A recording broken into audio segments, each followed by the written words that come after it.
جب میں نے جناب علی حامی بھر دی اور ان لوگوں نے بولا کہ ٹھیک ہے جی پیسے دو، ہم تو جناب علی کام شروع کرتے ہیں، تو میں نے ان کو پیسے دے دیے۔ پیسے دے دیے تو اس کے بعد انہوں نے جناب علی کیا کیا کہ جہاں ان کے دو آلریڈی پولٹری فارم تھے، اس سے تھوڑا سا دور 3 پولٹری فارم اور بھی تھے، لیکن وہ مجھے نہیں پتا تھا۔ انہوں نے مجھے وہ 3 پولٹری فارم دکھایا کہ یہ ہم نے 3 پولٹری فارم بنا لیے ہیں، انوگریشن کرنی ہے، آپ آئیے گا۔ میں جی انوگریشن پہ چلا گیا، مجھے کیا پتا کہ جناب علی وہ انوگریشن فیک ہے یا وہ سب کچھ فراڈ ہے۔ بہرحال جی انہوں نے جو ہے وہ 2 پیٹیاں انڈوں کی بھر کے میری گاڑی کی ڈگی میں رکھ دیں، اور انہوں نے کہا کہ جی آپ جاؤ، انشاءاللہ آپ کا جو پروفٹ ہے وہ ویکلی بیسس پہ آپ کو ملتا رہے گا۔ ایک ہفتہ گزر گیا، کوئی پروفٹ نہیں آیا۔ ایک ہفتہ اور گزر گیا، کوئی پروفٹ نہیں آیا۔ 2 ہفتے جب گزر گئے تو مجھے تھوڑی سی بے چینی ہوئی اور میں جناب علی وہاں چلا گیا۔ جب میں وہاں گیا تو وہ مجھے ملے، ایسا نہیں ہے کہ وہ بھاگ چکے تھے۔ تو انہوں نے کہا کہ یار نیا نیا بزنس ہم نے کھولا نا، اور ہم نے اصل میں زیادہ مال ڈال لیا، تو تھوڑی سی مس کیلکولیشن ہو گئی ہے خوراک کی، تو انشاءاللہ آپ فکر نہ کرو، یہ جناب علی نیکسٹ ویک سے آپ کو جو ہے نا پروفٹ ملنا شروع ہو جائے گا۔ میں نے کہا ٹھیک ہے۔ انہوں نے پھر جی 2 جو ہے وہ، میں نے کہا نہیں ضرورت نہیں ہے۔ انہوں نے جناب علی پھر 2 جناب علی پیٹیاں انڈوں کی میری گاڑی میں رکھ دیں۔ میں جناب علی پھر آ گیا واپسی کراچی، آ کے اپنے کام میں لگ گیا۔ ایک ہفتہ گزرا، میں نے فون کیا، میں نے کہا ہاں یار، انہوں نے کہا ہاں انشاءاللہ اس ہفتے آپ کے پیسے بنیں گے، آپ کو پیسے ملیں گے۔ میں خوش، میں نے کہا چلو جی اللہ کا شکر ہے آمدن شروع ہوگی۔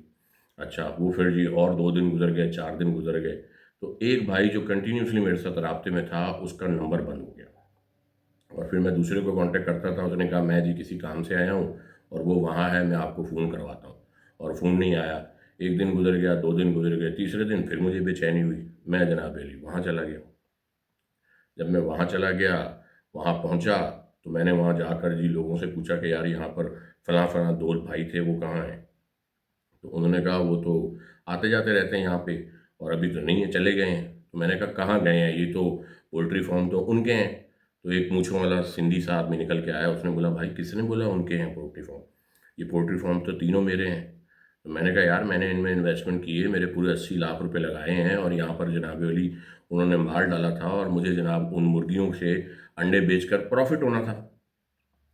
تو وہ ہنسنے لگا، اس نے کہا بھائی جان آپ کے ساتھ فراڈ ہو گیا ہے، اور آپ کو چونا لگ چکا ہے۔ یہاں پر کوئی جس نام کے بندے بتا رہے ہو ان کا کسی کا ایک بھی پولٹری فارم نہیں ہے۔ تو میں نے کہا وہ جو 2 پولٹری فارم اس طرف کر کے ہیں وہ کس کے ہیں؟ تو وہ پھر ہنسنے لگا، وہ کہتا وہ جی فلاں سندھی آدمی کے ہیں، ان کا تو ایک بھی پولٹری فارم نہیں ہے، بلکہ ان کی تو ایک مرغی ہی نہیں ہے یہاں پہ، آپ کو کس نے بولا کہ جی ان کے پولٹری فارم تھے؟ تو جی لبے لباب یہ تھا کہ 80 لاکھ روپے کا یوں نقصان ہو گیا۔ واقعی اگر بزنس کیا ہوتا، واقعی اگر مرغی ڈالی ہوتی اور انڈے بیچتے تو 80 لاکھ کا نقصان نہیں ہوتا۔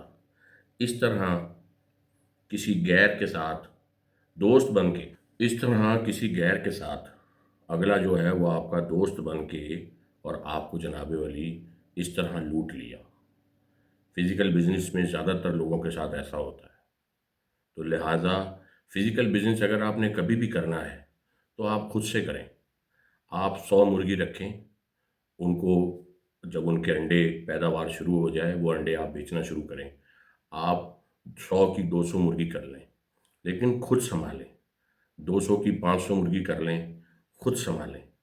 کسی پر بھروسہ مت کریں، یہ دنیا بھروسے کے قابل نہیں ہے۔ یہاں پر سگا بھائی سگے بھائی کو لوٹ لیتا ہے اور لوٹنا چاہتا ہے۔ یہاں کوئی کسی کے ساتھ مخلص نہیں ہے، یہاں کوئی کسی کا ہمدرد نہیں ہے۔ یہاں پر صرف اگر کسی کو کچھ چاہیے تو سب کو پیسے چاہیے، چاہے وہ یہ آن لائن پلیٹ فارمز ہوں یا وہ فزیکل بزنس ہو۔ یہاں پر کہانی ختم نہیں ہوئی۔ میرا تو 80 لاکھ ڈوب گیا، وہ دوبارہ مجھے کبھی نہیں ملے، جو کہ میرے بچپن کے دوست تھے، مطلب انہوں نے جو بچپن ساتھ گزارا تھا اس کا بھی خیال نہیں کیا۔ 80 لاکھ روپے کا مجھے نقصان ہوا، میں پہلے ہی پریشان تھا اور پریشان ہو گیا۔ تو ہم لوگ کیا کرتے ہیں، ہم جناب علی نیا تجربہ کر کے ہم اور پریشان ہوتے ہیں۔ مرغی کا اور انڈے کا کام بہت فائدہ مند ہے، بہت جو ہے اس میں فائدہ ہے۔ بل گیٹ یہ کہتا ہے کہ میں جناب ولی اگر میرا سب کچھ لٹ جائے گا تو میں مرغی کا کاروبار شروع کروں گا، اور مرغی کے کاروبار سے دوبارہ کچھ سالوں میں میں امیر ہو جاؤں گا۔ نو ڈاؤٹ، واقعی مرغی کا کام ایسا کام ہے جس کام سے آپ بہت تیزی سے امیر ہو سکتے ہیں، لیکن کسی کے ساتھ انویسٹمنٹ کر کے آپ صرف غریب ہی ہوں گے، امیر نہیں ہوں گے۔ ٹھیک ہے جی، یہاں پر یہ جناب علی قصہ مختصر اسٹوری ختم ہوتی ہے، اور 80 لاکھ ڈوب گیا، میں جناب علی پریشان ہو گیا۔ یہاں کہانی ختم نہیں ہوئی، میں آپ لوگوں کے ساتھ رائس کی بھی بزنس شیئر کروں گا۔ میرے ساتھ چاولوں کے بزنس میں بھی نقصان ہوا ہے مجھے، ٹھیک ہے جی، میرے ساتھ جو جو نقصانات ہوئے ہیں اب آپ لوگوں کو ایک ایک کر کے اسٹوریاں سناؤں گا انشاءاللہ، آپ لوگوں کو مزہ آئے گا، تاکہ آپ لوگ یہ غلطیاں نہ کریں۔ ٹھیک ہے جی، امید کرتا ہوں آپ لوگوں کو ویڈیو پسند آئے گی۔ اگر ویڈیو پسند آئی ہے تو میرے چینل کو ضرور سبسکرائب کیجیے گا، اس ویڈیو کو لائک بھی کیجیے گا۔ ملتے ہیں بہت جلد ایک نئی ویڈیو کے ساتھ، اپنا بہت سارا خیال رکھیے گا۔ اللہ حافظ۔